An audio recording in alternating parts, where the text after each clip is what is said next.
The phone pierced the darkness at 3:17 in the morning. Alexander Grant opened his eyes to the harsh blue glow of his cell phone screen, illuminating the ceiling of his penthouse bedroom. Only 3 people had this number: his assistant Marcus, his business partner Michael West, and headmistress Eleanor Winters from Oak Ridge Elementary School. It was Eleanor calling. Alexander snatched the phone from the nightstand. His pulse quickened as he answered. "Eleanor, what is it?" "Alex, I apologize for calling at this hour." Her voice carried tension she was clearly trying to mask with professionalism. "It's about Lily." The mere mention of the 4-year-old's name sent a jolt through Alexander's body. He swung his legs over the edge of the bed, already reaching for the lamp. "She's having an episode. Worse than before." Eleanor hesitated. She woke up screaming during nap time. The staff can't calm her down. "What's she saying?" Alexander was already pulling on his pants phone wedged between shoulder and ear. The pause on the line felt eternal. "She keeps saying, 'Don't let her take me,' over and over. We don't know who she is. Lily won't tell us. She's asking for you." Alexander closed his eyes briefly. 6 weeks. That's how long he had been Lily's guardian. 6 weeks since his best friend Thomas and his wife Sarah had died in what police called a tragic accident. 6 weeks since Alexander had become responsible for a tiny human being who now depended on him entirely. "I'll be there in 15 minutes. The October air bit at his face as Alexander rushed from his building to the waiting Tesla. Rain slicked the Boston streets, reflecting the amber glow of streetlights. His mind raced faster than the car as he navigated the empty, early morning roads. Thomas and Sarah had been his only real friends, college roommates who became family when Alexander had none. Thomas had been the best man at Alexander's wedding to Catherine, a marriage that had dissolved 4 years later when she decided his work schedule meant he'd never be capable of being a family man. How ironic life could be. "Take care of her if anything happens to us." Thomas had made him promise during a dinner last spring, reaching across the table to grip Alexander's wrist with surprising force. Alexander had laughed it off then. "Nothing's going to happen to you two." Now those words haunted him every day. Rain hammered against the windshield as Alexander pulled into the private school's circular driveway. The imposing brick building loomed against the pre-dawn sky. His headlights caught the gleaming sign, "Oak Ridge Elementary Nurturing Tomorrow's Leaders," since 1892. The school had been Alexander's first major charitable donation after his hotel chain went national 5 years ago. Now Lily attended the preschool program here, a special arrangement Eleanor had made when Alexander suddenly became her guardian. Lily stayed overnight whenever Alexander had business trips, like this week when he was supposed to be in Chicago until tomorrow evening. The front doors were already unlocked. The security guard nodded solemnly as Alexander rushed past him into the warm, bright interior that smelled of floor polish and children's tempera paint. Eleanor waited in the hallway outside the nurse's office, her silver hair perfectly coiffed despite the hour. "She's inside. Nurse Jenkins is with her." "Has this happened before? The screaming about someone taking her?" Alexander kept his voice low. "Not like this." Eleanor guided him toward the door. "She's been having nightmares since she started here, but this was different, more intense." The nurse's office was bathed in soft light from a single lamp. Nurse Jenkins looked up when they entered, relief washing over her tired face. In the corner, curled into a tight ball on a small cot, was Lily. The sight of her made Alexander's chest constrict. So small, so vulnerable. Her blonde hair was tangled around her tear-stained face. She clutched a worn stuffed bunny to her chest. Stella, the bunny Sarah had made for her when she was born. Lily refused to let it out of her sight. "Lily," Alexander said softly, moving toward her. "It's me." Her head snapped up, blue eyes too large for her small face locked onto him. For a heartbeat, she remained frozen. Then she launched herself across the room, colliding with his legs with such force he nearly lost balance. "You came back," she whispered against his knee, her little body trembling. "You came back." Alexander knelt, bringing himself to her level. "Of course I came back. I'll always come back for you, Lily." She looked up at him, her face so serious it made her look years older than 4. "You promised. Remember? You promised." "I promised," he affirmed, though he wasn't entirely sure which promise she meant. There had been so many in those first chaotic days after the funeral. Promises that things would be okay. Promises that he would take care of her. promises he had no idea how to keep. "She can't take me if you're here," Lily whispered, her voice dropping so low Alexander had to strain to hear. "Who, Lily? Who wants to take you?" But Lily pressed her face against his shoulder, refusing to answer. Alexander looked up at Eleanor and Nurse Jenkins, who both shook their heads slightly. "How about we go home?" he suggested gently. "Would you like that?" Lily nodded against his chest, still clutching Stella with white-knuckled fingers. "I'll get her things," Eleanor said, excusing herself. Alexander lifted Lily into his arms, surprised again by how little she weighed. How could something so small contain so much grief, so much fear? "Bad dreams again?" he asked softly. Lily pulled back just enough to look him in the eyes. "Not dreams," she said with absolute conviction. "She's real." The certainty in her voice sent a chill through him that had nothing to do with the autumn air. Minutes later, they were in the car, Lily securely buckled into the booster seat Alexander had installed the day he brought her home. She was quiet now, staring out the window at the rain-soaked streets Stella clutched against her chest. His phone buzzed with a text. "Victoria. Is everything okay? You left so suddenly. Call me when you can." Victoria Pierce, his fiancée of 3 months, elegant, sophisticated Victoria with her law degree from Yale and her family connections that stretched back to Boston's founding fathers. They'd been staying at her downtown condo while he was supposedly in Chicago. Alexander had cut the trip short, unable to focus on business while Lily was having such a difficult time. The irony wasn't lost on him. For 20 years, he'd put business above everything. Now he was canceling meetings for a 4-year-old he barely knew how to talk to. "Is that Victoria?" Lily asked suddenly, her eyes fixed on his phone. Alexander placed the phone face down on the console. "Yes, she's just checking on us." Lily's face remained impassive, but her fingers tightened around Stella. "Is she coming to our house?" "Not tonight," Alexander said, noting the "our house" with a mix of satisfaction and terror. The penthouse had been his space for so long that sharing it still felt strange. "It's just us tonight." Relief visibly washed over Lily's small features. 20 minutes later, they arrived at the high-rise overlooking Boston Harbor. Alexander carried a now sleeping Lily through the private entrance, nodding at the night doorman as they passed. The penthouse was exactly as he'd left it 3 days ago, immaculate modern and utterly unsuitable for a child. Despite his interior designer's efforts to create a proper bedroom for Lily, the place remained what it had always been, a bachelor sanctuary. All glass, steel, and leather, no primary colors, no toys strewn about, no evidence that a child lived here, except for the single pink backpack hanging on a hook by the door. Alexander carried Lily to her room, formerly his home office, now painted a soft yellow at the designer's insistence. "Children need warmth," she'd explained, as if Alexander had any idea what children needed. He gently laid Lily on the bed, carefully extracting Stella from her grip, long enough to remove her shoes and jacket. As he pulled the blanket over her, her eyes fluttered open briefly. "Don't leave," she murmured. "I won't," he promised, pulling the small armchair closer to the bed. "I'll be right here." Satisfied, she drifted back to sleep, one hand still clutching Stella. Alexander watched her sleeping form, the steady rise and fall of her chest. What had she meant about someone wanting to take her? Was it just the fear of abandonment, natural after losing her parents? Or something else? He leaned his head back against the chair, exhaustion finally catching up with him.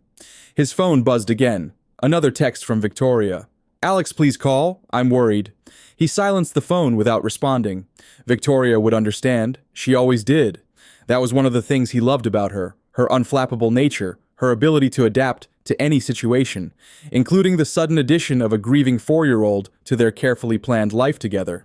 The wedding was still scheduled for spring. Victoria had smoothly adjusted their plans immediately, researching the best schools, the most qualified nannies, the top child psychologists. "We'll make it work," she'd assured him, squeezing his hand as they left the funeral. "Thomas and Sarah would want us to." Alexander closed his eyes just for a moment. He woke to sunlight streaming through the windows and Lily standing before him, fully dressed in a mismatched outfit of purple leggings and an orange t-shirt, her blonde hair a wild tangle around her face. "I'm hungry," she announced. Alexander checked his watch, 7:34 a.m. "Right, breakfast?" He straightened, wincing at the stiffness in his neck from sleeping in the chair. "What would you like?" "Pancakes," Lily said definitively. "With faces." Faces, Mommy always made pancakes with blueberry eyes and a strawberry smile. Her voice was matter-of-fact, without the tremor that usually accompanied mentions of her parents. Ah, Alexander stood stretching. I'm not sure I have blueberries or strawberries. Lily's face fell slightly. But, he continued quickly, we could go out for breakfast and get some at the store afterward. For tomorrow. She considered this head tilted to one side in a gesture so reminiscent of Sarah that it made his heart ache. Okay, she said finally, but I need to bring Stella. Of course. While Lily brushed her teeth, Alexander quickly changed his clothes and checked his phone. 3 missed calls from Victoria and 1 from Michael. He'd have to call them both back, but not yet. First breakfast. They were halfway through their meal at a nearby cafe when his phone rang again. Victoria. Alexander hesitated, then answered. Alex, thank God. Victoria's voice was warm with relief. I've been so worried. Are you and Lily all right? We're fine, he said, watching Lily methodically dissect her pancakes, setting aside all the blueberries to eat last. Lily had a rough night at school. I picked her up early. Poor thing. Victoria's sympathy sounded genuine. Do you want me to come over? I could bring lunch? Alexander glanced at Lily, who had gone very still, her fork suspended mid-air. She wasn't looking at him, but he could tell she was listening intently. Not today, he said carefully. We're having a quiet day at home. Of course. Victoria's disappointment was palpable, but controlled. Maybe tomorrow, then. I miss you. I miss you, too, Alexander said automatically, though the words felt hollow. I'll call you later. As he ended the call, he noticed Lily had resumed eating her shoulders, visibly relaxed. You don't like Victoria much, do you? He asked gently. Lily shrugged, eyes fixed on her plate. She's pretty. Yes, she is, Alexander agreed, waiting for more. She smiles a lot, Lily continued after a moment, but not with her eyes. The observation, so adult and perceptive, caught Alexander off guard. Before he could respond, Lily changed the subject.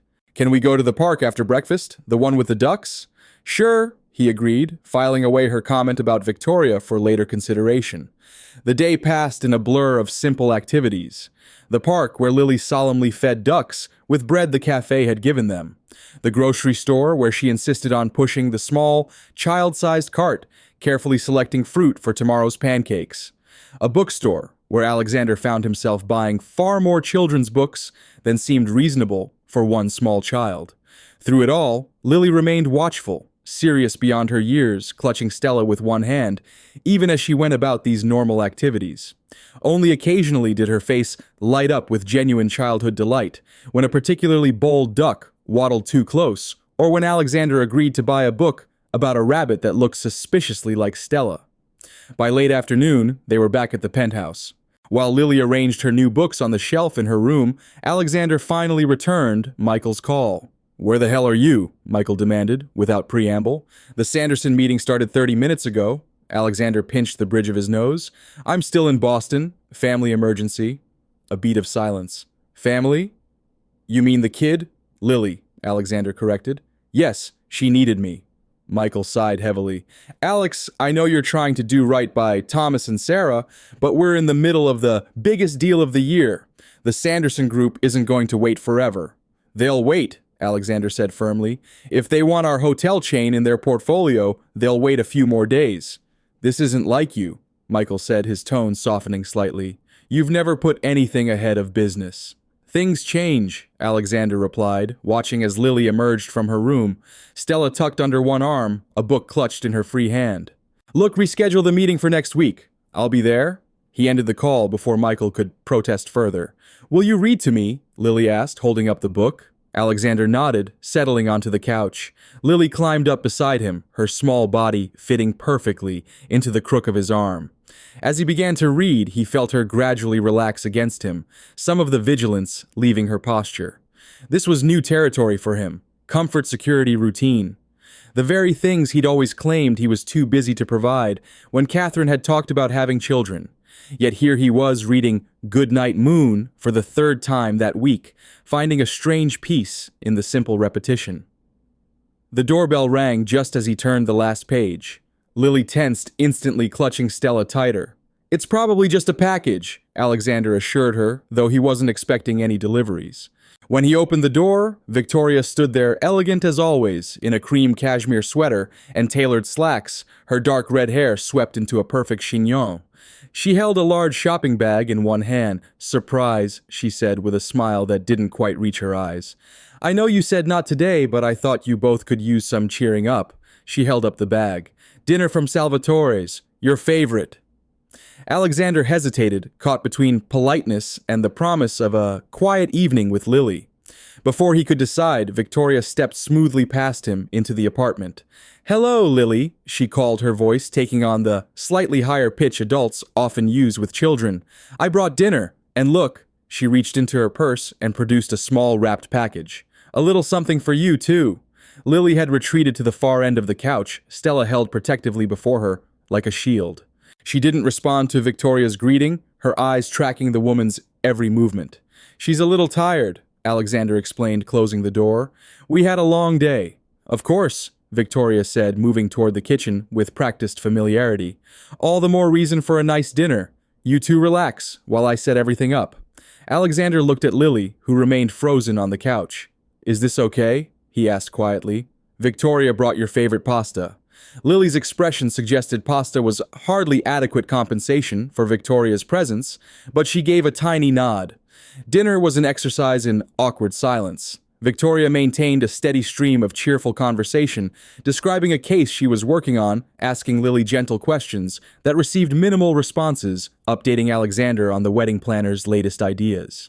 Through it all, Lily picked at her food, her eyes rarely leaving Victoria. "Aren't you going to open your present?" Victoria asked as they finished eating, pushing the small package toward Lily. With obvious reluctance, Lily unwrapped it, revealing a silver charm bracelet with a single charm. A tiny rabbit.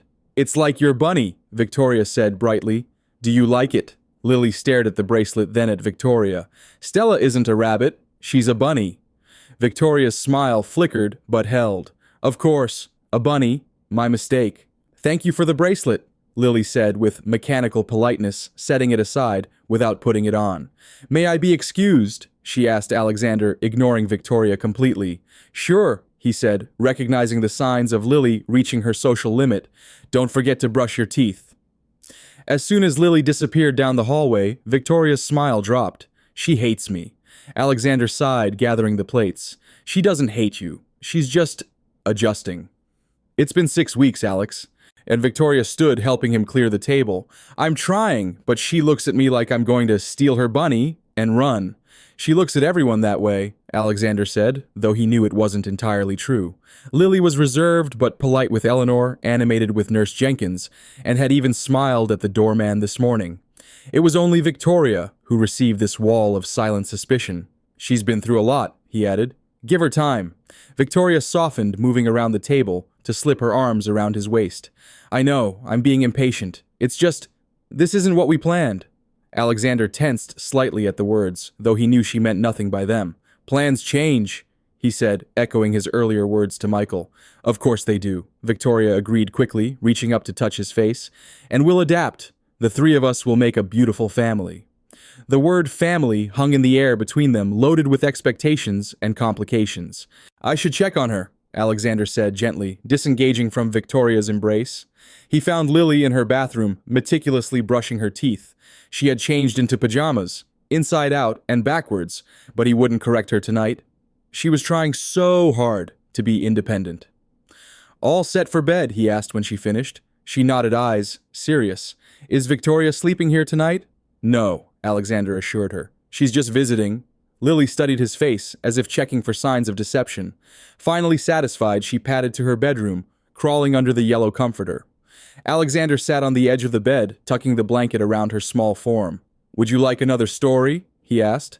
Lily shook her head, clutching Stella close. "Will you stay until I fall asleep?" "Of course." As he sat in the now familiar armchair beside her bed, Lily's eyes began to drift closed. Just when he thought she was asleep, they snapped open again. "Alexander," she said, her voice thick with approaching sleep, "you won't let her take me, right?" "No one is going to take you away from me," he promised firmly. "No one." Lily nodded, seemingly satisfied, and finally surrendered to sleep. Alexander remained in the chair, watching her, troubled by the recurrence of this fear. Who did she think wanted to take her, a character, from a nightmare, or something more concrete? When he finally returned to the living room, Victoria was tidying up, loading the dishwasher with efficient movements. "Is she asleep?" she asked. "Yes," Alexander said, sinking onto the couch. Finally. Victoria dried her hands and came to sit beside him, her perfume, something expensive and floral, surrounding him. "You look exhausted," she observed, running her fingers through his hair. "This can't be sustainable, Alex. You need help with her." "I have help," he said defensively. "Eleanor at the school. The housekeeper comes 3 times a week." "I meant more consistent help. A nanny, perhaps." Victoria's voice was reasonable, logical. "Someone who could stay overnight when you travel. Someone professional, trained to handle childhood trauma." Alexander shook his head. "I don't want to outsource her care to strangers." "What about family?" Victoria suggested. "Doesn't she have grandparents, aunts or uncles?"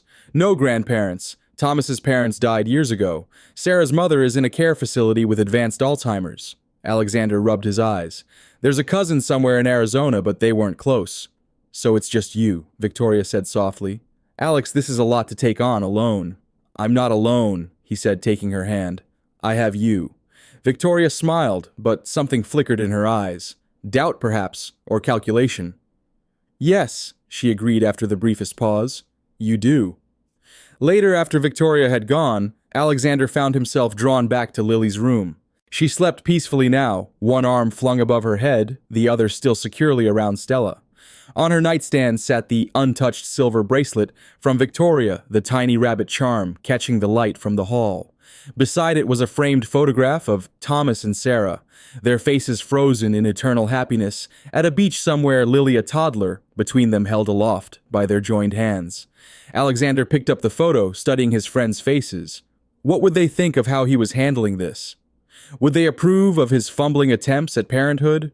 Would they understand the impossible position he found himself in, torn between the business he'd built and the child they'd entrusted to him? What would they think of Victoria? Alexander replaced the photo carefully, then noticed something on the floor beside Lily's bed. A drawing done in crayon on construction paper. He picked it up, angling it toward the light from the hallway. The drawing showed 3 figures. A tall one labeled "Me" in Lily's uneven printing, a small one labeled "Lily," and between them a third figure with spiky red hair and unnaturally long arms reaching toward the Lily figure. This figure had no name, but its face was drawn with a harsh black crayon, the eyes 2 empty circles. Alexander stared at the drawing, a chill spreading through his chest. He glanced at Lily, still sleeping peacefully, then back at the drawing. The red hair. Victoria had red hair. Was this what Lily had been trying to tell him? Was Victoria the she that Lily feared would take her away?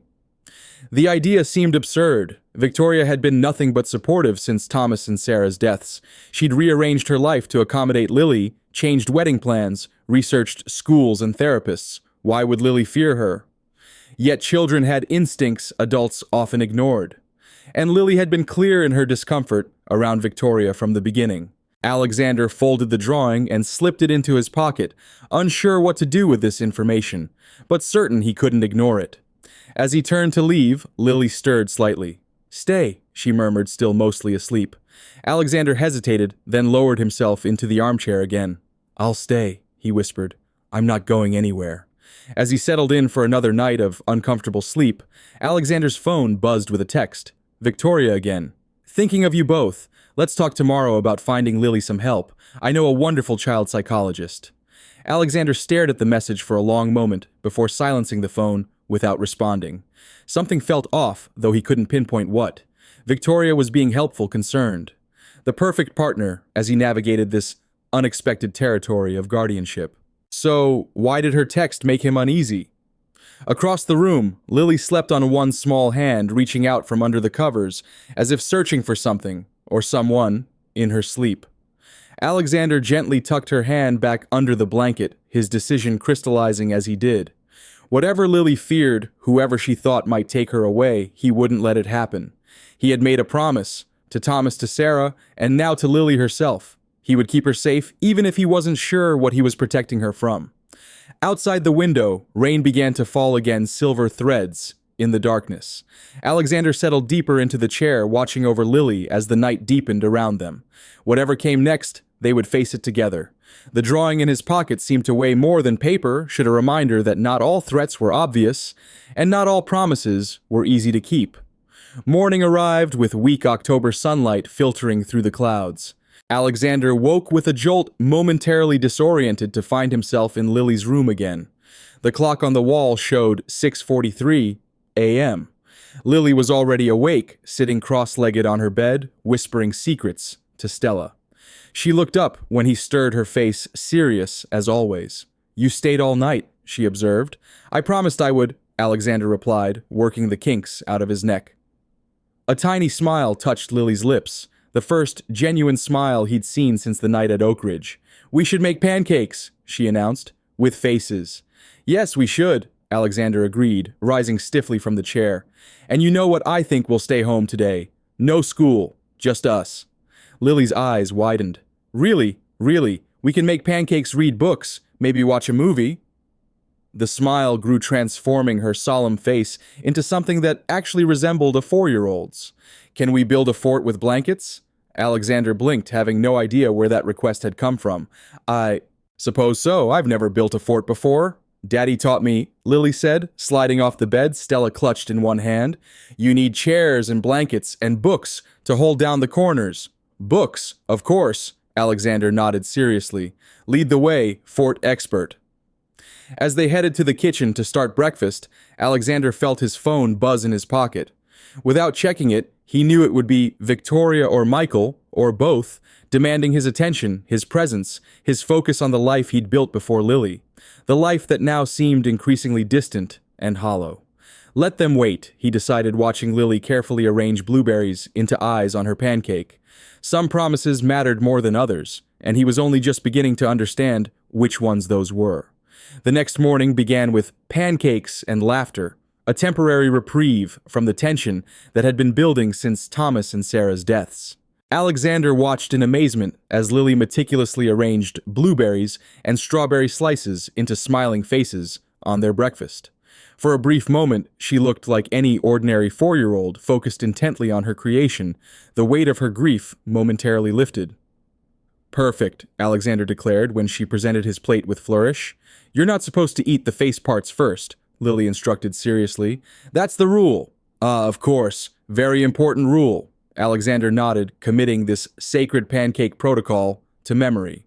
His phone buzzed for the 5th time that morning. He'd silenced it during breakfast, but the persistent vibration against the countertop was impossible to ignore. Victoria again, then Michael, then Victoria once more. Lily glanced at the phone, her momentary lightness fading. "Are you going to answer it?" "Not right now," Alexander assured her. "Right now is pancake time." The smile returned, small but genuine. "And fort building time after." "Absolutely." As promised, after breakfast, they transformed the living room into an elaborate blanket fort. Alexander, who had negotiated billion-dollar hotel acquisitions across 3 continents, found himself completely outmatched by the structural engineering challenges of proper fort construction. Lily, however, proved to be a patient teacher. "No, the heavy books go on the corners to hold the blankets down," she explained, hefting a coffee table art book with both hands. "Daddy always used his law books, but these are good too." The mention of Thomas, a corporate attorney who had been Alexander's legal counsel before becoming his friend, sent a familiar pang through Alexander's chest. "Your daddy built good forts," Lily nodded solemnly. "The best. He said fort building was a very important skill they didn't teach in law school." Alexander chuckled, recognizing Thomas's dry humor. He was right about that. When the fort was finally complete, they crawled inside with a stack of books and Stella. The enclosed space, illuminated by the soft glow of a reading lamp they dragged inside, created a cocoon of safety. Alexander found himself relaxing for the first time in days as he read story after story to Lily, who curled against his side, occasionally correcting him when he tried to skip pages. It was nearly noon when his phone buzzed again, this time with a text from Eleanor. "Just checking in, is Lily feeling better today?" He quickly responded that they were taking a mental health day at home. Everything was fine. "Who's that?" Lily asked, peering at the screen. "Ms. Eleanor from school. She's making sure you're okay." Lily considered this. "I like Ms. Eleanor. She has kind eyes." Alexander was struck again by Lily's perceptiveness. "She does, doesn't she? Very kind eyes." "Not like Victoria's eyes," Lily added quietly, almost to herself. Alexander set down the phone. "What about Victoria's eyes?" Lily fidgeted with Stella's ear, avoiding his gaze. They're pretty, but cold. Cold how, like she's pretending. Lily looked up at him finally. Mommy said some people wear masks. They show one face, but hide another one underneath. Alexander felt a chill despite the warmth of the fort. When did your mom say that? When we were moving, she told me we had to be careful about who we trusted. Lily's voice was matter-of-fact, but her small fingers worked anxiously at Stella's worn fur. Moving from where? Our old house. We had to leave at night. Mommy said it was an adventure, but she was scared. I could tell. This was the first Alexander had heard of any mysterious move. As far as he knew, Thomas and Sarah had lived in the same Cambridge townhouse for years before their car accident 6 weeks ago. When was this, Lily? She shrugged. Before, when it was hot outside. Summer then, perhaps July or August, just before they died. Did your dad say why you were moving? Lily shook her head. He was on the phone a lot. He argued with someone. Mommy packed our things in black bags, not boxes. She said it was a secret. Alexander tried to reconcile this with what he knew of Thomas and Sarah. They had seemed perfectly normal the last time he saw them at a dinner 3 weeks before their deaths. Thomas had been quieter than usual, perhaps, but Alexander had attributed that to work stress. Nothing had indicated they were in any kind of trouble or danger. Did they say who they were afraid of? Lily clutched Stella tighter. The woman with red hair. Alexander felt his heart rate accelerate. Victoria has red hair. Not Victoria, Lily said, her eyes widening slightly. The other one. The one who came to our house and made Mommy cry. What other one, Lily? Did you know her name? She shook her head. Mommy called her that woman. Daddy called her Vanessa. Vanessa. The name meant nothing to Alexander.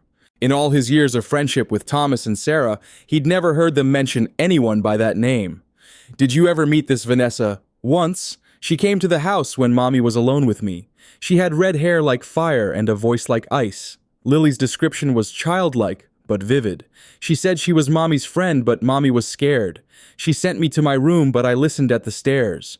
What did you hear? The red-haired lady said, he belongs with me, not you. You stole him. Then Mommy started crying, and the lady said, I'll take everything you love. Lily's voice dropped to a whisper. After she left, Mommy called Daddy, and that's when we started packing. Alexander's mind raced. Could Thomas have been having an affair? It seemed impossible. He had adored Sarah. But what other explanation could there be for a mysterious, red-haired woman threatening to take everything Sarah loved? And what did any of this have to do with Victoria? Lily, why are you afraid of Victoria? He asked gently. Lily was quiet for so long that Alexander thought she might not answer. Finally, she spoke in a voice barely above a whisper. She smells the same. The same as who? The red-haired lady, Vanessa. They use the same perfume. Alexander sat back trying to process this information. It could be coincidence. Many women wore the same perfumes, and Lily was only 4. Her memory might be confusing details, yet the fear in her eyes seemed too genuine to dismiss entirely. His phone rang again, shattering the quiet intimacy of the fort. This time it was Michael, and from the repeated calls, Alexander knew he couldn't put him off any longer. I need to take this, he told Lily. It's Michael from work. I'll be right back. And he crawled out of the fort and answered the call in the kitchen, keeping Lily in his sight. Alex, this has gone far enough, Michael began without preamble. The Sanderson Group is threatening to walk. They want to meet with the CEO, not some underling. I told you to reschedule, Alexander replied, keeping his voice low. For next week, yes, but they're in town now. They've flown in executives from 3 countries specifically to meet with you. Michael's voice was tight with stress. Look, I understand the situation with the kid. Lily. With Lily, Michael corrected himself impatiently. But this deal is worth over $500 million. If it falls through, our shareholders will revolt. Alexander rubbed his forehead, feeling the tension headache building. What time is the meeting? 2 o'clock, at the downtown office. Alexander checked his watch. It was just past noon. I can't bring Lily to the office. Get a babysitter, Michael suggested. Or call Victoria. She's been calling me all morning looking for you. Why would Victoria call you? Because you're not answering her calls, Michael said, exasperation clear in his voice. She's worried about you, Alex. We all are. You're not acting like yourself. Maybe I'm finally acting like myself, Alexander muttered. Fine, I'll be there at 2, but I'm bringing Lily. Alex, 2 o'clock, Michael. He ended the call and turned to find Lily standing just outside the fort, watching him with those two perceptive eyes. "Do we have to go somewhere?" she asked. "I have an important meeting," Alexander explained. "Just for a little while. You'll come with me?" Lily's face fell slightly. "To your work?" "Yes, but it won't be too bad. We have a playroom there." This was stretching the truth. They had a small daycare facility for employees' children, but it was hardly a playroom. Still, it would have to do. "Can Stella come?" Of course Stella can come. Alexander helped Lily change into a more office-appropriate outfit. A simple blue dress and matching cardigan he'd purchased in a panic when she first came to live with him. As they were getting ready to leave, his phone rang yet again. Victoria. This time he answered. "Victoria, I'm sorry I haven't called back. It's been a hectic morning." "Alex, thank God." Victoria's voice was a mixture of relief and reproach. "I've been worried sick. Is Lily all right? Are you—" "We're fine. Just having a quiet morning at home. Michael told me about the Sanderson meeting. Do you need me to watch Lily?" Alexander hesitated, glancing at Lily, who was pretending not to listen as she carefully put her shoes on the wrong feet. The conversation from the fort echoed in his mind. "No, but thank you. I'm bringing her with me." "To the office, Alex. That's hardly appropriate for such an important meeting. She'll be in the daycare facility," he explained. "It's only for a couple of hours." Victoria sighed. "This is exactly what I meant about needing proper childcare arrangements. You can't just improvise parenthood, especially with your responsibilities." Her tone, reasonable, logical, and slightly condescending, grated on him. "I'm figuring it out as I go." Clearly. The single word contained volumes of judgment. "Well, perhaps I'll stop by the office later. I'd like to see you both." "That's not necessary," Alexander said quickly. "I'll call you after the meeting." "Of course." Victoria's voice cooled noticeably. "I'll let you go then." After she hung up, Alexander stood staring at the phone, troubled by the conversation. Victoria was being helpful, concerned, all the things a supportive partner should be. So why did her every suggestion feel like an attempt to separate him from Lily? He was being paranoid, he decided. The stress of sudden parenthood combined with Lily's fears was making him see threats where none existed. "Ready?" he asked Lily, who had finally managed to get her shoes on the correct feet. She nodded, clutching Stella to her chest, face solemn, once more. The Grant Luxury Hotel Group headquarters occupied the top 10 floors of a gleaming glass tower in downtown Boston.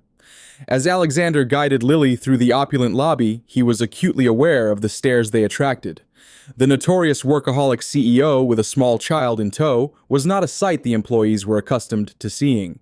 He introduced Lily to the daycare supervisor, a kindly older woman named Mrs. Chen, who immediately began showing Lily the toys and books available.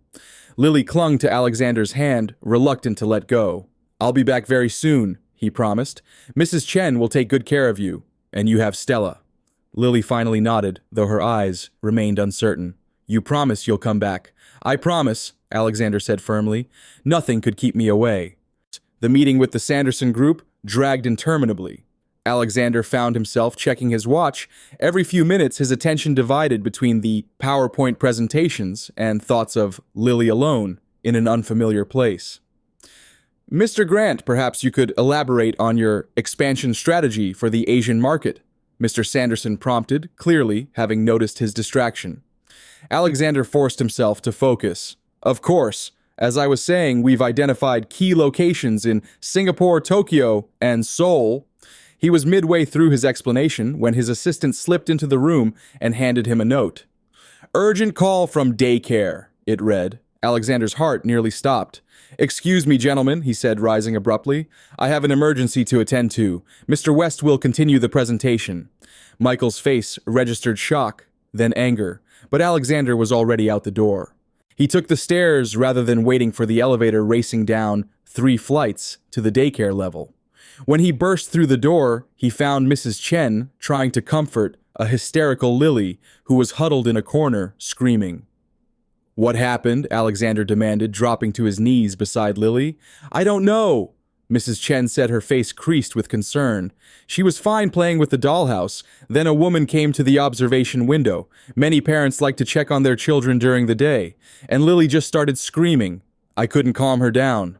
"What woman?" Alexander asked sharply, gathering Lily into his arms. She clung to him, her small body shaking with sobs. "I didn't recognize her," Mrs. Chen admitted.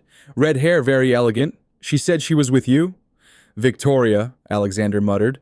She wanted to come in and help with Lily, but I explained only authorized individuals are allowed in the daycare area. She seemed displeased. Where is she now?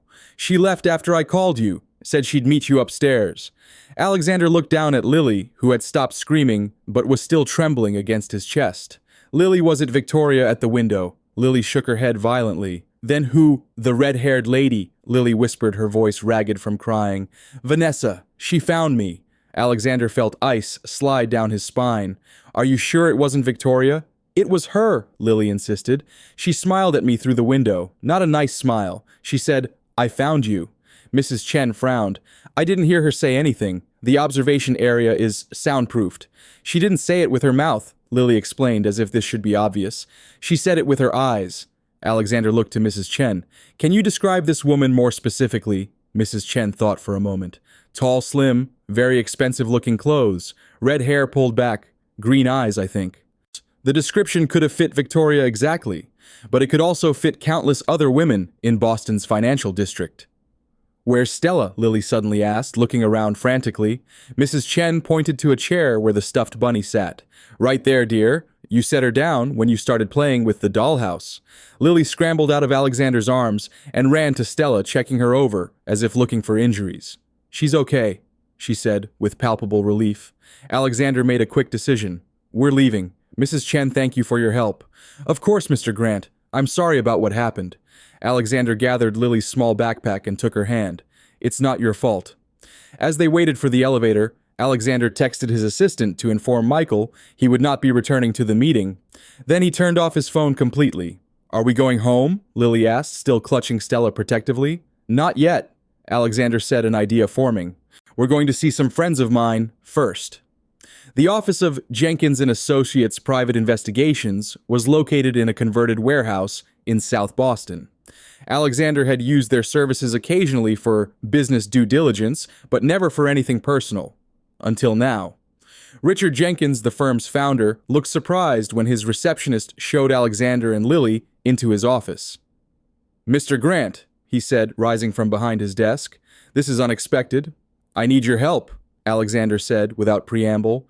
Discreetly, Jenkins gestured to the chairs in front of his desk. That's what we do best. He nodded to Lily. And who's this?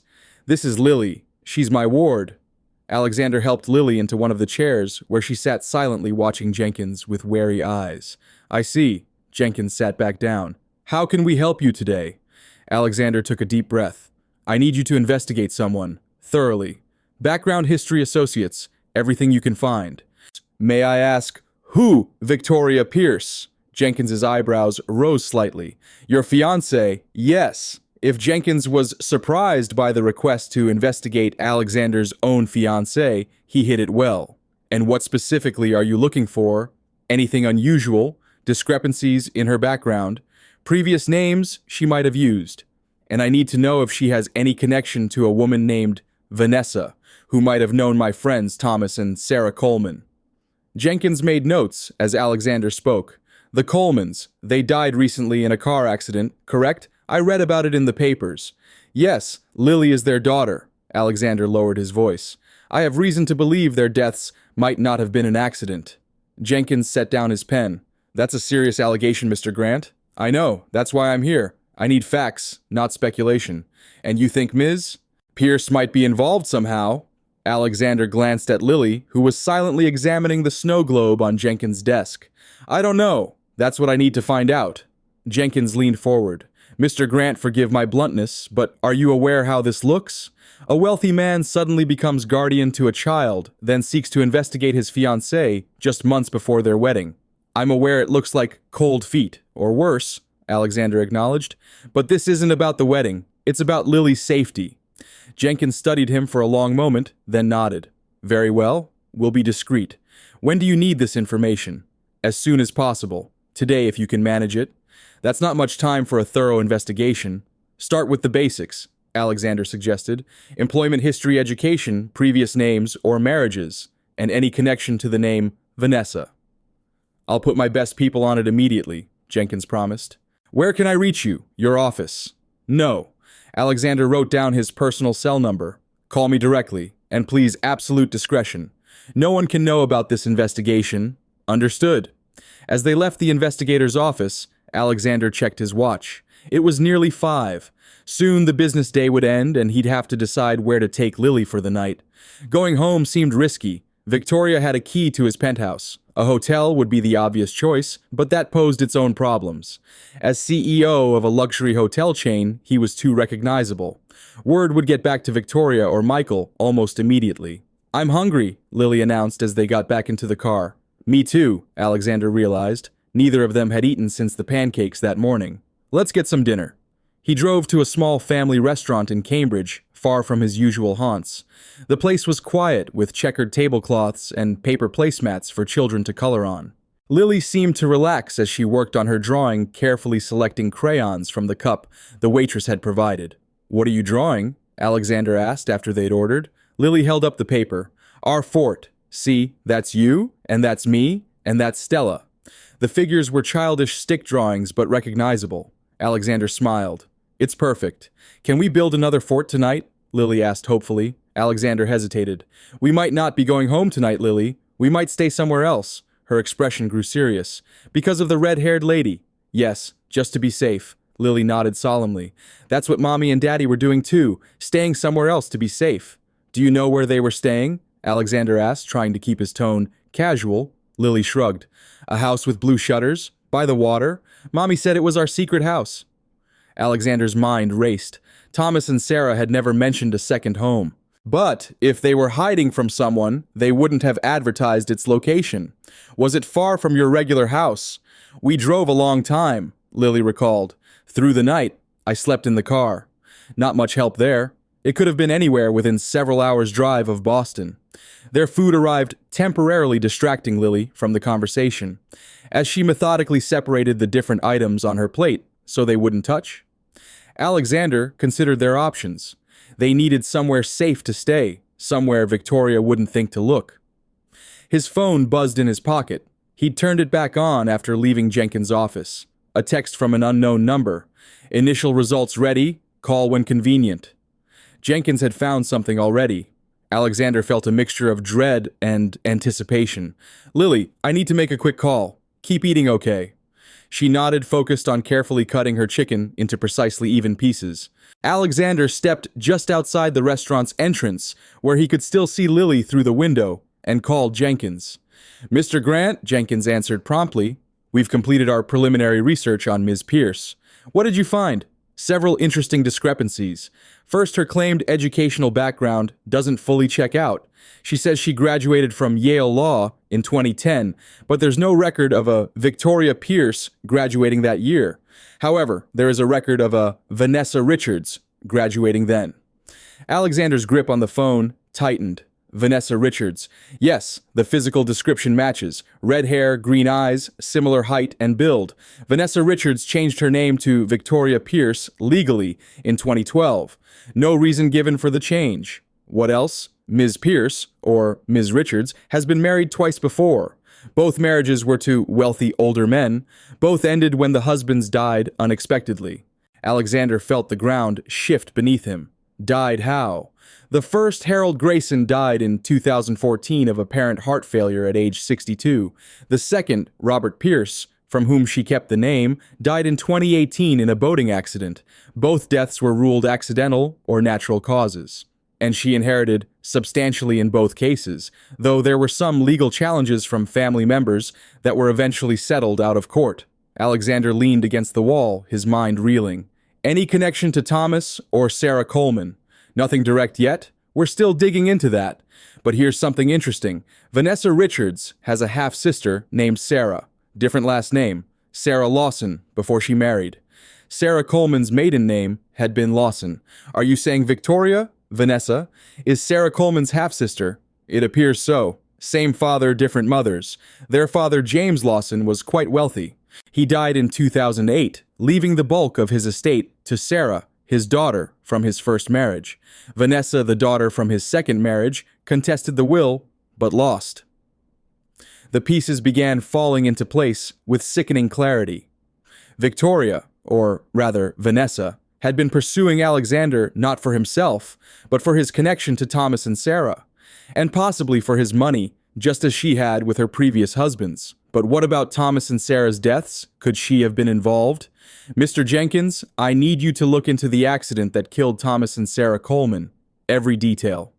Already on it, Jenkins assured him. I'll call as soon as we have more information. Alexander ended the call and stood frozen for a moment, processing the implications. Victoria had lied about everything. Her name, her past, her previous marriages. She was Sarah's half-sister with a grudge about their father's inheritance. And she had somehow insinuated herself into Alexander's life just months before Thomas and Sarah died. It couldn't be coincidence. Through the window, he could see Lily still eating her dinner, oblivious to the disturbing revelations. Her instincts about Victoria had been right all along. The woman with the cold eyes who smelled like the mysterious Vanessa, they were one and the same. Alexander's phone rang again. Victoria. After a moment's hesitation, he answered. Hello, Victoria. Alex, where are you? Her voice was tight with controlled anger. Michael said you left the Sanderson meeting in the middle of the presentation and never came back. There was an emergency with Lily. So I heard. The daycare supervisor said she became hysterical when I looked through the window. Alexander's grip tightened on the phone. Except you claim you never went to the daycare. A pause. What are you talking about? Of course I went to the daycare. I wanted to check on Lily. Mrs. Chen said the woman claimed to be with me, but didn't identify herself as Victoria Pierce. Well, she's mistaken. Victoria's voice was cool and reasonable. I clearly introduced myself. Perhaps in all the commotion with Lily, she misheard. It was plausible enough, but Alexander no longer believed anything Victoria said. Where are you now? She asked. I stopped by the penthouse, but you're not home. We're having dinner. Lily was hungry. Where I'll join you. That's not necessary, Alexander said carefully. We'll be home soon. You're avoiding me. Victoria's voice hardened. Ever since Lily's episode yesterday, you've been acting strangely. What did she say to you, Alex? The question was too pointed, too suspicious. Nothing. She's just been having a hard time adjusting. She's been filling your head with stories, Victoria pressed. Children have vivid imaginations, Alex, especially traumatized ones. I'm aware of that. Then come home. We need to talk about this situation properly, about getting Lily the professional help she needs.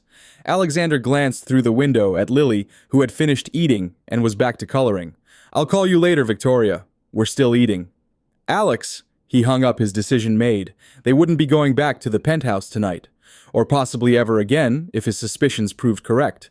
When he returned to the table, Lily looked up from her drawing. Was that Victoria? Alexander nodded, seeing no point in lying. Yes, it was. Is she mad? A little, but don't worry about it. Lily studied his face with those unnervingly perceptive eyes. You know now, don't you, about the red-haired lady?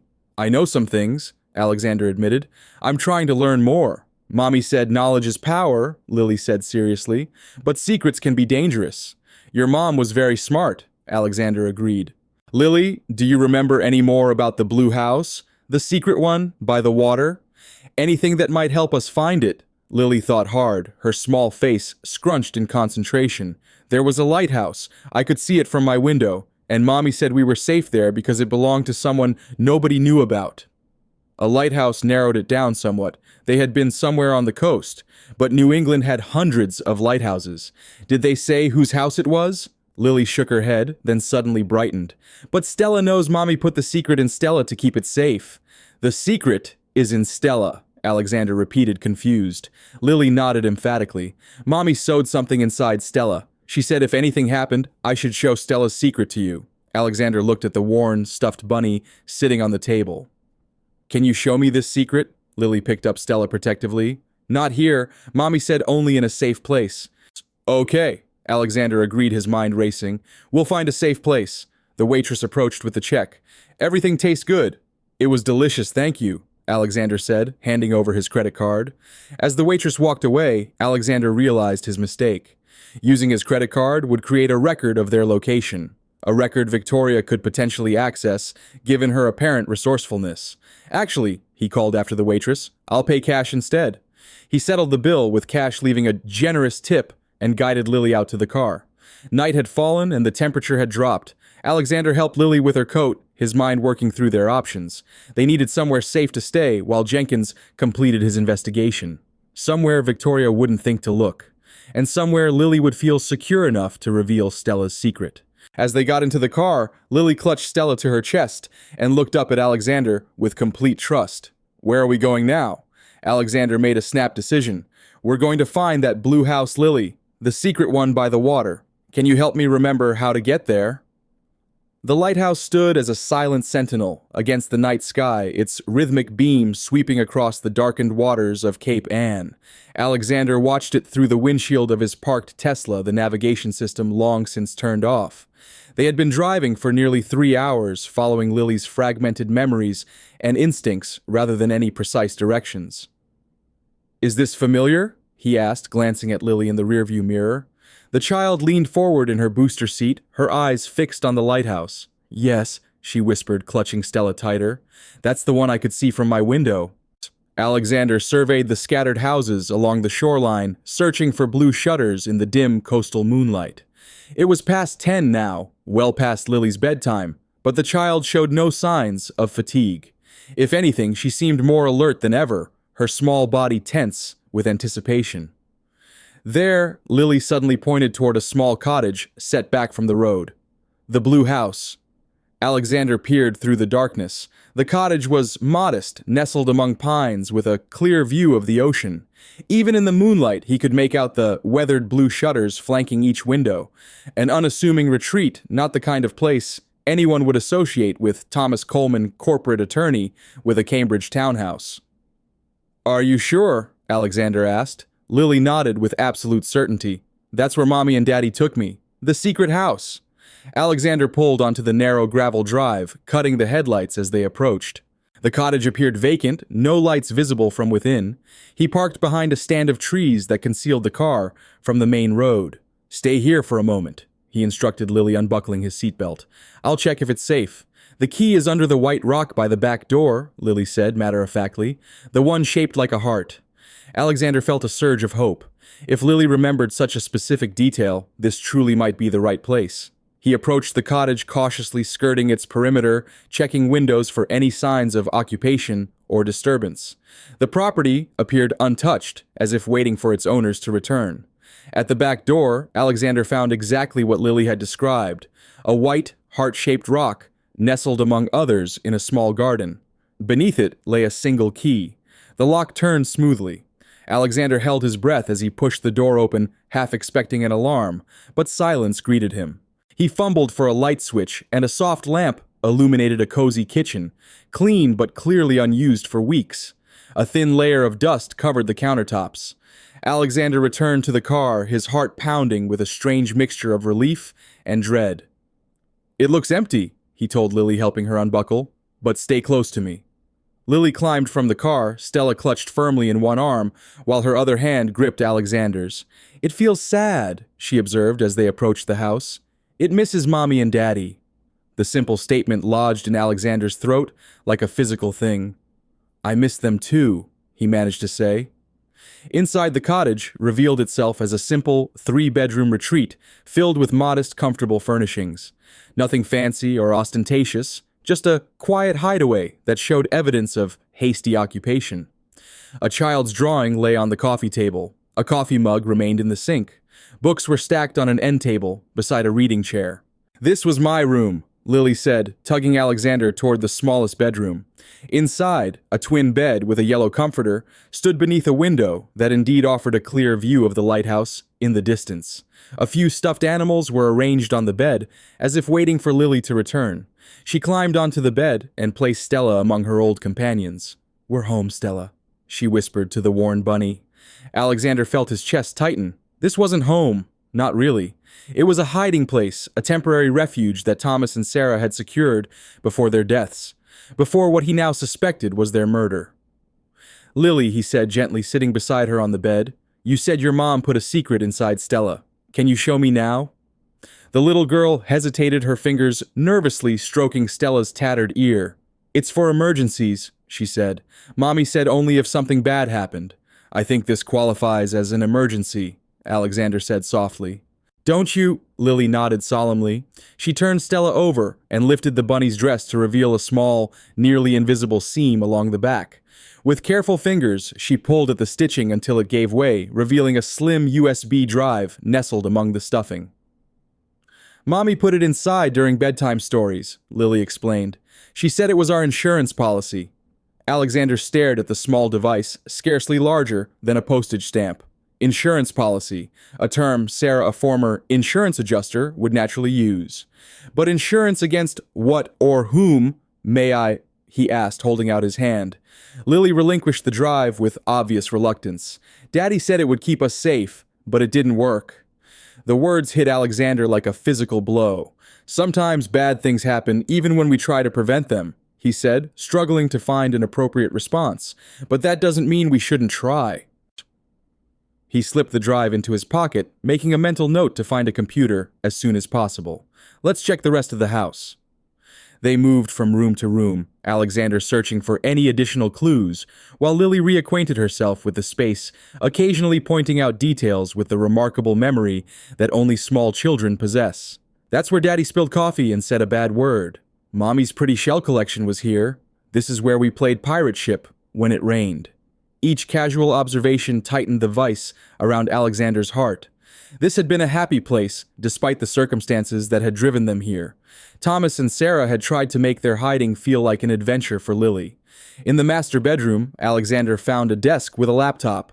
He tried to power it on, but the battery had long since died. After locating a charger in a drawer, he connected it and waited for it to boot up. While the computer slowly came to life, he explored the rest of the room. The closet contained a small selection of clothes, practical items packed for a temporary stay. On the nightstand sat a framed photo of Thomas, Sarah, and Lily at the beach, all three smiling at the camera. Alexander picked up the frame, studying his friends' faces. Had they known they were in danger? Had they suspected Victoria, Vanessa, was a threat? If so, why hadn't they confided in him? The laptop chimed as it finally powered on. Alexander set down the photo and turned his attention to the computer. A password prompt appeared on the screen. Lily, he called softly, do you know what password your parents used for the computer? Lily, who had been arranging her rediscovered stuffed animals in a precise line, looked up. Starfish1234, she recited without hesitation. Daddy always used Starfish for his passwords because we found one on our first vacation. Alexander entered the password, marveling again at Lily's detailed memory. The screen unlocked immediately, revealing a desktop with few icons. One folder prominently labeled Alexander caught his attention. His fingers hovered over the touchpad. Whatever Thomas and Sarah had saved for him to find, it was here. But did he really want to know? Once he opened this folder, there would be no going back to his carefully constructed life, his successful business, his elegant fiancée. He glanced at Lily, who had returned to her quiet play with the stuffed animals. Her life had already been shattered. She deserved the truth, whatever it was. And he had promised Thomas he would take care of her. Alexander clicked on the folder. Inside were dozens of files, emails, financial records, photographs, and a video file titled, Watch This First. Alexander connected his earbuds to avoid disturbing Lily and clicked on the video. Thomas's face filled the screen, his expression grave but determined. Alexander felt a painful jolt of recognition. His friend looked exactly as he had the last time they'd spoken just days before his death. Alex, if you're watching this, then something has happened to Sarah and me. Thomas's voice was steady despite the dire opening. I hope to God that Lily is safe with you as we arranged. There's so much to explain and I don't know where to start. He ran a hand through his hair. A nervous gesture Alexander had seen countless times during their 15-year friendship. I guess the beginning is as good a place as any. Sarah has a half-sister named Vanessa Richards. They share the same father, James Lawson. When James died in 2008, he left most of his fortune to Sarah, who was his daughter from his first marriage. Vanessa contested the will, but lost. She's harbored a grudge against Sarah ever since. Thomas leaned closer to the camera. We hadn't heard from Vanessa in years. Then about 8 months ago, she reappeared in Boston under a new name, Victoria Pierce. She deliberately pursued a relationship with you, Alex. We didn't realize it at first. It was only when Sarah saw you together at the charity ball, in May, that she recognized her half-sister, despite the cosmetic changes. Alexander felt his stomach drop. The charity ball had been his first public appearance with Victoria. She had approached him at the bar, spilled her drink on his jacket, and somehow turned that awkward moment into dinner the following evening. It had seemed like a meet-cute straight out of a romantic comedy.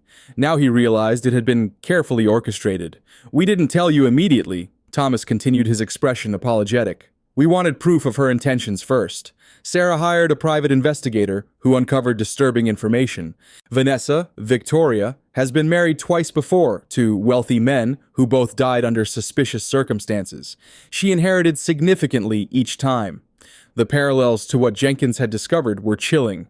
Alexander paused the video, needing a moment to process. His phone buzzed, another call from Victoria that he sent straight to voicemail. When he resumed the video, Thomas was looking even more serious. "We believe she's targeting you for your money, Alex, but it's more than that. She wants revenge against Sarah, and what better way than to take her closest friend? We've been gathering evidence against her. Financial records showing irregularities around the times of her husband's deaths, witness testimonies, medical reports. It's all in this folder." Thomas gestured to papers off-screen. "We plan to come to you with everything next week, after Sarah compiled the final evidence. But yesterday, Vanessa approached Sarah while she was alone with Lily. She threatened them both. That's when we decided to move to the safe house temporarily." Thomas rubbed his face, exhaustion evident. "I've arranged a meeting with the district attorney on Monday to turn over all our evidence. But I'm making this video as insurance. If something happens to us before then, you'll have what you need to bring her to justice." His expression softened. "And to protect Lily. That's what matters most now. Keep her safe, Alex. Vanessa knows about your guardianship arrangement. If something happens to us, she'll try to get close to Lily, either to eliminate a witness or to use her as leverage against you." The video ended abruptly with Thomas reaching toward the camera. Alexander sat frozen, the final words echoing in his mind. The timestamp on the video showed it had been recorded just 2 days before the fatal accident. Alexander inserted the USB drive from Stella and found it contained duplicate copies of everything in the folder, Thomas and Sarah's failsafe in case their hideaway was discovered. Smart, but ultimately insufficient to save them. He methodically began examining the evidence they'd compiled. Financial records showing large cash withdrawals just before each of Victoria's previous husbands' deaths. Email correspondence between Victoria and various offshore accounts. Medical reports suggesting Harold Grayson's heart medication had been tampered with before his fatal heart attack. Witness statements contradicting the official account of Robert Pierce's boating accident. And most damning of all, a series of emails between Victoria and someone identified only as M discussing the Coleman problem and how to make it look accidental. Alexander's blood ran cold as he read the exchange, dated just 3 days before Thomas and Sarah's car accident. V. "Are we set for Friday, M? Everything arranged. Brake lines will fail on the curve by the river. Clean quick, untraceable. V. Both must go. No survivors. M. What about the kid, V? Not in the car. She'll be with the nanny. One problem at a time. One problem at a time." Victoria had planned to eliminate Thomas and Sarah first, then deal with Lily separately. And M. Michael West Alexander's mind reeled at the possibility that his business partner might be involved. His phone rang again. Jenkins this time. Alexander answered immediately. "Mr. Grant, we've made significant progress," Jenkins said without preamble. "I think you need to hear this immediately." "I'm listening." "First, the accident that killed the Colemans wasn't an accident. The brake lines in their car had been tampered with. Professional job made to look like normal wear and tear. The police report mentions this as a footnote, but didn't pursue it further." Alexander closed his eyes. "I know, I just found evidence confirming it." Jenkins paused, clearly surprised. "You did how?" "It's a long story. What else do you have?" "We've confirmed that Victoria Pierce, formerly Vanessa Richards, is indeed Sarah Coleman's half-sister. They had a contentious relationship over their father's inheritance. But here's what's really concerning. Victoria has been communicating regularly with your business partner, Michael West, for over a year, long before she supposedly met you. So it was Michael who had helped Victoria orchestrate the murders." Alexander felt physically ill. "There's more," Jenkins continued. "We found evidence of substantial wire transfers from one of your company accounts to an offshore account controlled by West. Money that can't be accounted for in any legitimate business expenses." He's been embezzling. Appears so, and Miss Pierce, or rather Ms. Richards, filed paperwork 2 weeks ago petitioning for guardianship of Lily Coleman, claiming to be her only living blood relative. The filing is currently working its way through the system. Alexander looked over at Lily, who had fallen asleep among her stuffed animals. Stella clutched protectively against her chest. She's trying to take Lily.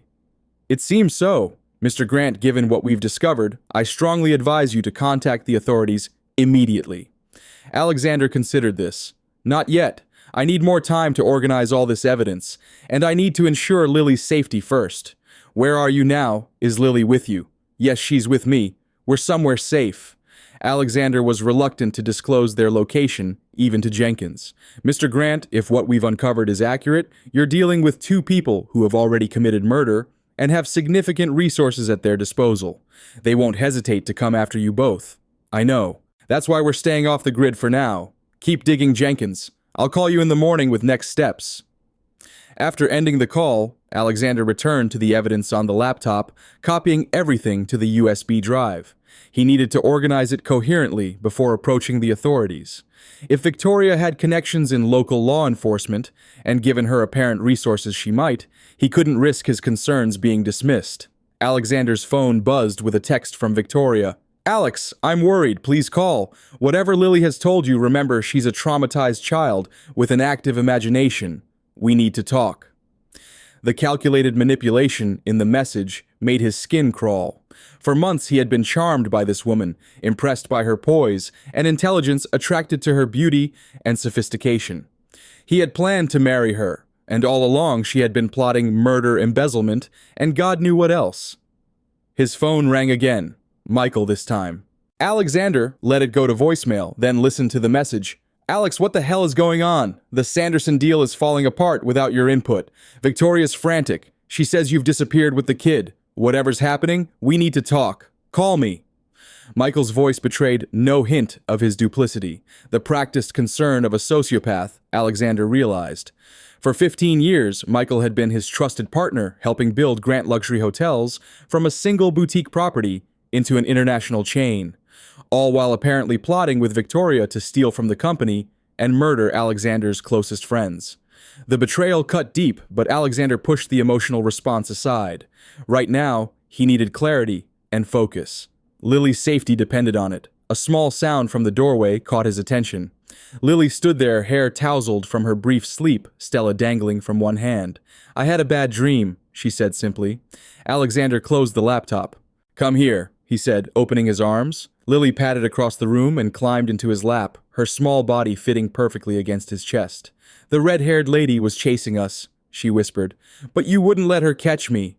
That's right, Alexander affirmed. I won't let anyone take you away from me, Lily. I promised your dad, and I'm promising you now. Lily nodded against his shirt, accepting his words with the simple faith of childhood. After a few minutes, her breathing deepened as she drifted back to sleep. Alexander sat holding her, watching the lighthouse beam sweep across the darkened waters outside. Each flash illuminated the room briefly before plunging it back into shadow. Light and dark, truth and deception, safety and danger. Their lives had become a pendulum swinging between extremes. He needed a plan. Victoria and Michael would be looking for them, and it wouldn't take long for them to expand their search beyond Boston. The cottage was a temporary haven at best, carefully so as not to wake Lily. Alexander shifted her to the bed and covered her with a blanket.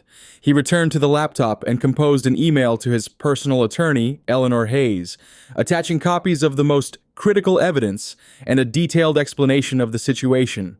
He set the email to send automatically at 7 a.m., insurance of his own in case something happened to them before morning. Next, he drafted a message to Eleanor Winters at Oak Ridge, asking her to compile all records of Lily's enrollment and his guardianship documents. Eleanor had been a steadfast ally since Thomas and Sarah's deaths. He trusted her to respond discreetly. Finally, he composed a third email to Jenkins, providing the location of the cottage and instructing him to alert authorities if he didn't hear from Alexander by noon the following day. His preparations complete, Alexander checked the cottage's doors and windows, ensuring everything was secure.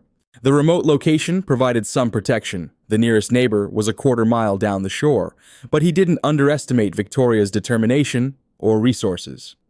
Alexander settled into an armchair beside the bed where Lily slept, positioning himself to watch both the child and the window facing the approach to the cottage. He placed his phone on the nightstand set to silent, but within easy reach. As the night deepened, exhaustion tugged at him. He fought it knowing he needed to remain vigilant, but the events of the past 48 hours had drained him physically and emotionally. Despite his best efforts, his eyelids grew heavy. The sound of tires on gravel jolted Alexander awake. He checked his watch, 3:17 a.m. The symbolism wasn't lost on him. It was precisely the time Eleanor had called about Lily's episode, setting this entire chain of events in motion. Carefully, Alexander moved to the window, staying to one side to avoid being silhouetted against the glass. A car had pulled into the drive, not the ostentatious luxury vehicle he would have expected from Victoria, but a nondescript sedan with its headlights extinguished. Two figures emerged from the car. In the moonlight, Alexander couldn't make out their faces, but their cautious movements suggested they weren't friendly visitors. One was tall and broad-shouldered, Michael's build. The other, slimmer figure moved with Victoria's characteristic grace. They had found the cottage, but how Alexander's gaze fell on his phone, and understanding dawned. GPS tracking. Victoria must have installed tracking software on his phone during one of the many times it had been in her possession. A rookie mistake on his part. He shook Lily gently awake. "We need to go," he whispered urgently. "Stay very quiet." The child blinked up at him instantly, alert in the way children sometimes are when danger threatens. She clutched Stella tightly and nodded. Alexander gathered their minimal belongings and the USB drive, then guided Lily toward the back of the cottage. The rear exit would lead them away from the approaching threat and toward the shoreline. "Remember how we played hide and seek at home?" Alexander whispered. "This is like that. We need to be very, very quiet." Lily nodded solemnly, her eyes wide, but trusting. They slipped out the back door just as the sound of someone testing the front door handle echoed through the cottage. Alexander guided Lily down the sloping yard toward the rocky beach, staying low and in the shadows of the trees that bordered the property. Behind them, the crack of the front door being forced open carried clearly in the night air, followed by Victoria's voice. "Check every room. They can't have gone far." Alexander and Lily reached the shore, where jagged rocks gave way to a narrow strip of sand. The lighthouse beam swept over them momentarily, and Alexander pulled Lily into the shadow of a large boulder. "Which way?" Lily whispered. Alexander assessed their options. To the right, the beach curved around a point, offering potential cover, but ultimately leading to a dead end. To the left, the shore stretched toward a cluster of houses in the distance, too far to reach quickly, but their best chance of finding help.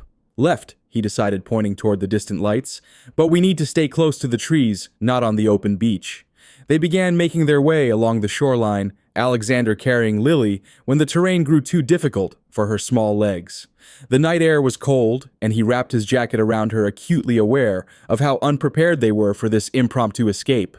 Behind them, flashlight beams began sweeping the yard of the cottage.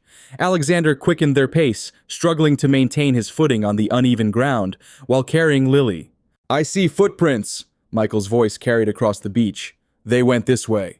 Alexander's heart raced. They couldn't outrun their pursuers, not with Lily. They needed to hide, now. A cluster of weathered boulders lay ahead, tumbled together to form small caves and crevices. Alexander headed for them, searching for a space large enough to conceal them both. "In here," he whispered, lowering Lily into a narrow gap between two massive rocks. The space widened inside, creating a natural shelter, invisible from the beach. "Stay very still." Lily curled into a tight ball Stella clutched to her chest, her eyes reflecting the distant lighthouse beam as she stared up at Alexander. "Are you coming in too?" she whispered. Alexander hesitated.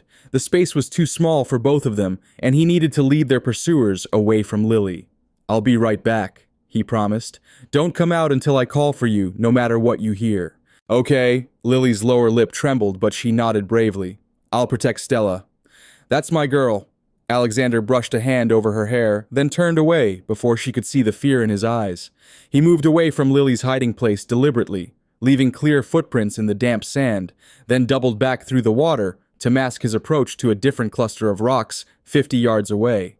There he crouched, waiting for Victoria and Michael to follow his false trail. The flashlight beams grew closer.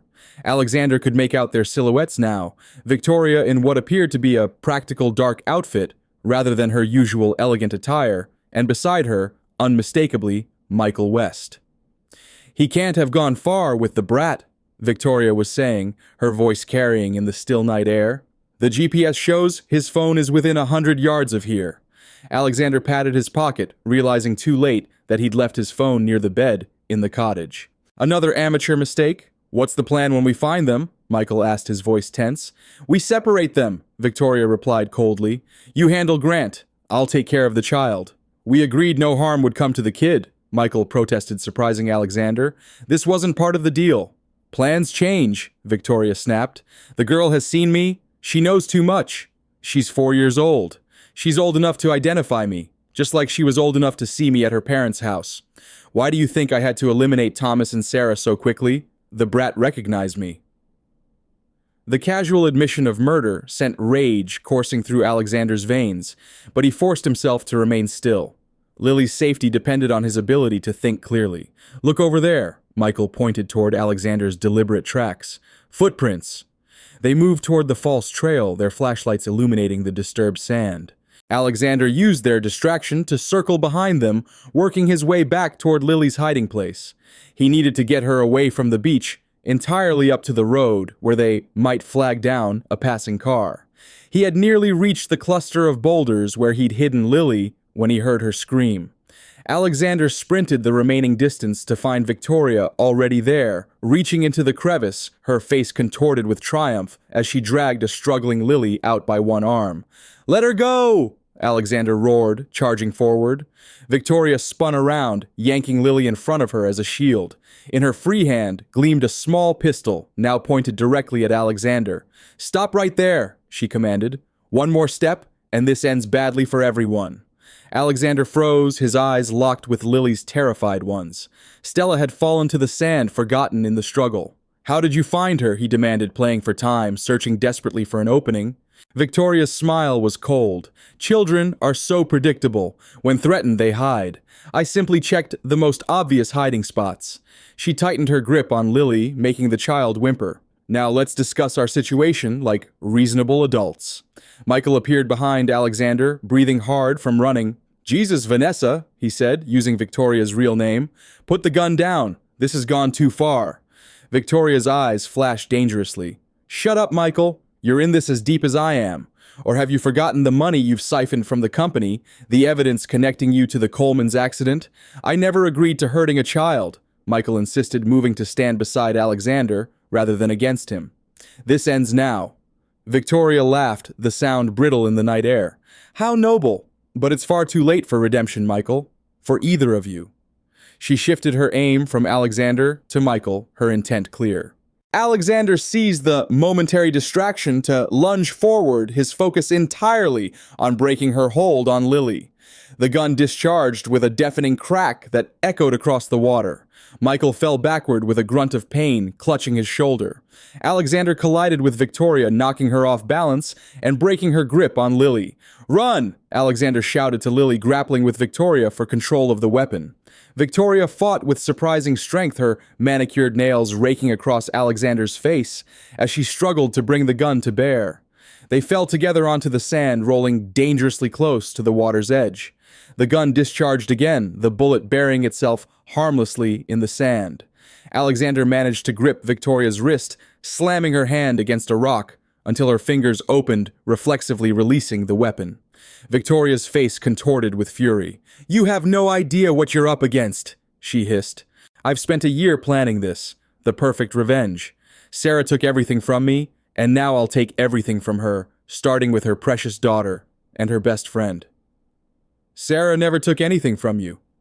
Alexander grunted, still struggling to subdue her. "Your father made his choice." "My father was manipulated by that sanctimonious bitch. I was his real daughter, not that milquetoast product of his boring first marriage. I deserved his fortune, his legacy." The raw hatred in her voice was chilling. Alexander finally pinned her arms, his greater strength prevailing. "It's over, Victoria. We have everything.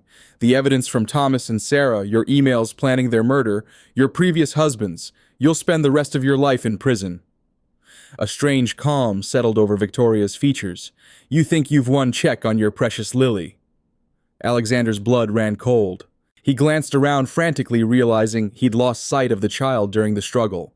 "Lily!" he called, his voice breaking with fear. "Lily, where are you?" A small voice answered from the rocks above. "Here, I'm here." Alexander looked up to see Lily standing on a large boulder overlooking the beach. Stella once again clutched in her arms. She had retrieved the stuffed bunny during the fight. "Stay there."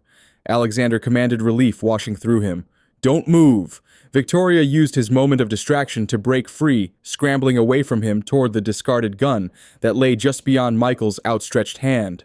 The older man was conscious, but pale blood seeping through his fingers, where he clutched his wounded shoulder. "Alexander," Michael gasped, kicking the gun away from Victoria's reaching fingers. "Go! Take Lily and go!" Victoria screamed in frustration, lunging toward Michael with murderous intent. Alexander hesitated only a moment before racing to the boulder where Lily waited, scooping her into his arms. "Hold tight," he instructed, running up the beach toward the road, away from the sounds of struggle behind them. Lily clung to him, her face buried against his shoulder. "She found me," she whispered, "just like in my dream." "But she didn't catch you," Alexander reminded her, his voice fierce with protectiveness. "I kept my promise." They reached the road just as a police cruiser rounded the bend, its headlights illuminating them in the pre-dawn darkness. Alexander waved frantically, stepping directly into the beam. The cruiser slowed, then stopped. A spotlight swung toward them as the officer assessed the strange sight. A disheveled man in torn, sandy clothes clutching a small child to his chest. "Help us," Alexander called. "Please, someone's trying to kill us." The driver's door opened and a uniformed officer emerged, hand resting cautiously on his holster. "Sir, put the child down and step back." "You don't understand," Alexander began, then stopped as the officer's partner emerged from the passenger side radio, already in hand. "There's been a shooting at the Sycamore Lane cottage," Alexander explained rapidly. "A man is injured. The woman is armed and dangerous." The first officer frowned clearly, weighing the credibility of this wild-sounding claim, but his partner was already requesting backup, taking the situation seriously. "Your name, sir?" the first officer asked. "Alexander Grant. This is Lily Coleman. I'm her guardian. The injured man is Michael West, and the armed woman is Victoria Pierce, also known as Vanessa Richards. She's responsible for the deaths of Thomas and Sarah Coleman 6 weeks ago." The officer's eyebrows rose. "That's a significant allegation, Mr. Grant." "I have evidence," Alexander insisted. "On a USB drive. She just admitted to the murders. She tried to shoot us." A distant siren wailed, approaching rapidly, the backup the second officer had requested. "We'll sort this out, sir," the first officer said, his tone slightly less suspicious. "For now, why don't you and the little girl wait in the cruiser, where it's warm?" Alexander nodded gratefully, carrying Lily to the patrol car. As they settled into the back seat, Lily finally relaxed her death grip on his shirt. "Is it over?" she asked, her voice small in the pre-dawn darkness. Alexander looked down at her earnest face, thinking of all they had discovered, and all that still lay ahead. Statements to police evidence to present a complicated legal battle for Lily's permanent guardianship, the unraveling of Victoria and Michael's financial crimes against his company. But the immediate danger had passed. Victoria would be arrested. The truth about Thomas and Sarah's deaths would come to light. And most importantly, Lily was safe in his arms, where she belonged. "Yes?" he told her, smoothing a hand over her tangled hair. "It's over." Lily nodded, apparently satisfied with his assessment. She yawned enormously, the adrenaline of their escape finally giving way to exhaustion. "Can we go home now? Our real home, not the secret one?" Alexander smiled, feeling a similar fatigue wash over him. "Soon. We have to talk to the police first, and that might take a while." "That's okay," Lily murmured, her eyelids drooping. "As long as we're together.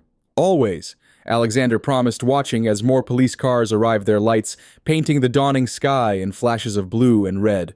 "We'll always be together now." Lily drifted to sleep against him, Stella wedged securely between them. Alexander kept his arms around them both, a living shield against whatever might come next. In the distance, the lighthouse beam continued its endless vigil, sweeping across the water in rhythmic pulses.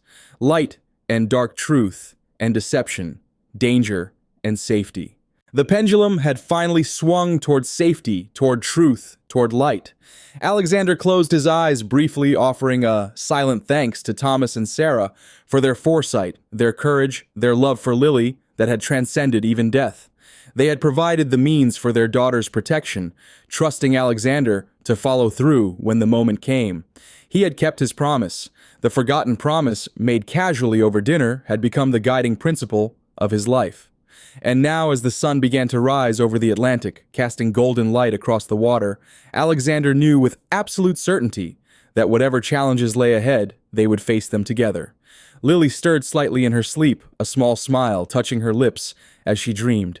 No longer haunted by the woman with the cold eyes, but perhaps dreaming of pancakes with blueberry eyes and strawberry smiles, of blanket forts and bedtime stories, of a future where she was safe and loved. Alexander held her close, watching the sunrise through the cruiser window. A new day, a new beginning for both of them. The forgotten promise had been remembered, after all. And in remembering, Alexander had found not just the truth about Thomas and Sarah's deaths, but something he hadn't known he was searching for, a family of his own. Here's the extended ending for The Forgotten Promise. 6 months later, Alexander stood in the doorway of Lily's bedroom, watching her arrange her growing collection of stuffed animals around Stella on her new canopy bed. The penthouse had undergone a dramatic transformation since the events at Cape Ann. Gone were the sleek leather couches and minimalist artwork, replaced with comfortable furnishings and framed paintings, many created by Lily herself, that brought warmth and color to the once sterile space. "Time for school, little one," Alexander called softly.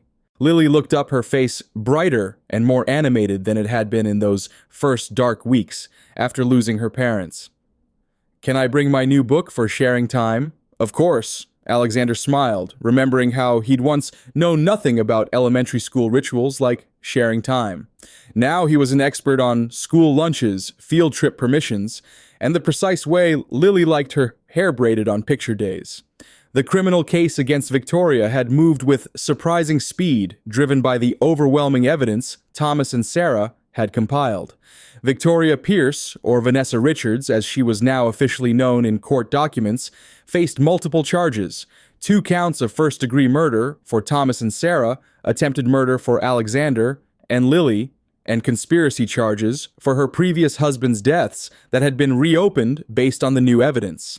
Michael had survived his gunshot wound and, facing his own lengthy prison sentence, had agreed to testify against Victoria. His cooperation had revealed the full extent of their scheme, how Victoria had meticulously planned her chance meeting with Alexander at the charity ball, how she had manipulated Michael by playing on his resentment over profit sharing, and how they had tampered with the Coleman's brake lines on that rainy night in September.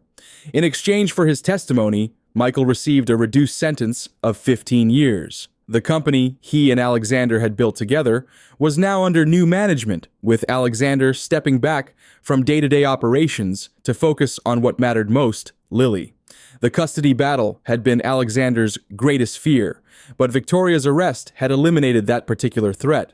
Still, he had faced scrutiny from family courts and child welfare services, all questioning whether a bachelor CEO with no parenting experience was the right guardian for a traumatized 4-year-old.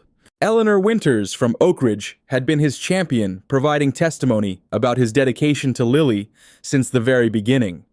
Eleanor Hayes, his longtime personal attorney, had marshaled an impressive legal defense of his guardianship rights. Even Jenkins had appeared in court describing Alexander's desperate efforts to protect Lily when he discovered the threat against her.